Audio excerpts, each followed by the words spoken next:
मुझे इसी तरह इस चट्टान पर जोर लगाते रहना होगा। शरीर के निचले हिस्से का इस्तेमाल करूं। टेम्पुरा, टेम्पुरा, मैं भी किसका क्या दिखा दूंगा। उसके ने भी चट्टान को हिला दिया। मैं ही रह गया बस। शर्म की बात है ये। चुमतारो, मैं अभी तक इस चट्टान को हिला नहीं पाया। अरे भाई, एक संदेश। A few moments later. आखिरकार, इसका मतलब है मेरी ट्रेनिंग खत्म हो गई। खत्म। Bye bye, ta-ta, goodbye, गया। बाल्टियां भर के पसीना बहा दिया और जरा भी पानी नहीं पिया। ज़ेनित्सु, इनोसुके, सिस्टम बुरा था। मुझे बचाओ। क्या मैं मर गया हूँ? नहीं, मैं तो जिंदा हूँ। आपका बहुत बहुत शुक्रिया।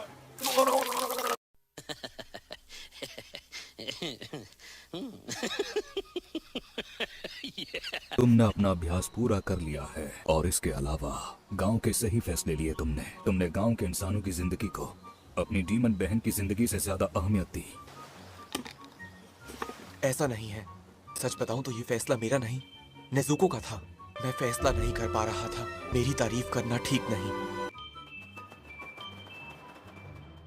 ये सच है कि बच्चे मासूम और सीधे सादे, वो झूठ बोलते हैं और कभी जानलेवा गलती कर देते हैं। जैसा मैंने सोचा था, ये बच्चा सबसे अलग है। हमेशा कोई ना कोई मेरी मदद कर देता है, इसलिए मैं कभी अपने रास्ते से नहीं भटकता। शुक्रिया पानी पिलाने के लिए और आज तक मुझे ट्रेनिंग देने के लिए भी। मेरी शंकाएं दूर हो गई हैं। तुम तारीफ के काबिल हो। मैं कुछ समझा नहीं। कई साल पहले की बात है। अनाथ और बेसहारा बच्चों को पालता था। काजुनोरी, देर हो गई तुझे। मास्टर,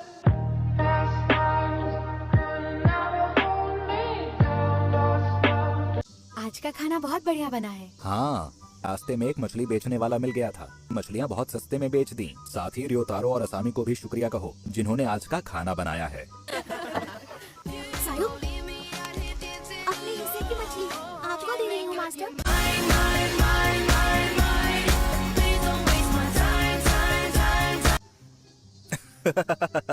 कितनी प्यारी और भोली बच्ची हो तुम। इसके लिए शुक्रिया तुम्हारा। मेरे अभ्यास ने मुझे बहुत ही सख्त बनाया है। अब जाओ और अपनी जगह पर बैठकर अच्छे से खाओ। मैं पूरी जिंदगी इसी तरह रहता रहूंगा। लेकिन एक रात को एक बच्चा जो नियमों को तोड़ते हुए अंधेरा होने से पहले मंदिर नहीं लौटा था, अपनी जान बचाने के लिए डीमन को बताया मुझे और 8 बच्चों को खा सकता है। मैं हमेशा विस्टीरिया इंसेंस जलाकर सोया करता था। उस बच्चे ने इंसेंस को बुझा दिया और डीमन को मंदिर के अंदर ले आया।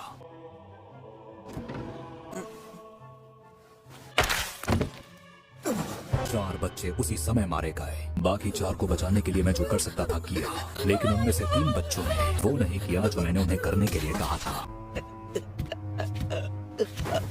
उन दिनों मेरे पास खाने के लिए बहुत कम हुआ करता था।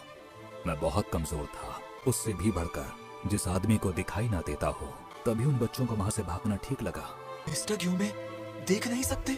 सिर्फ सायो ही थी जो मेरे पीछे छिप गई थी। मैं डीमन से लड़ा, ये सोचकर कि चाहे जो हो जाए मुझे सायो को बचाना है।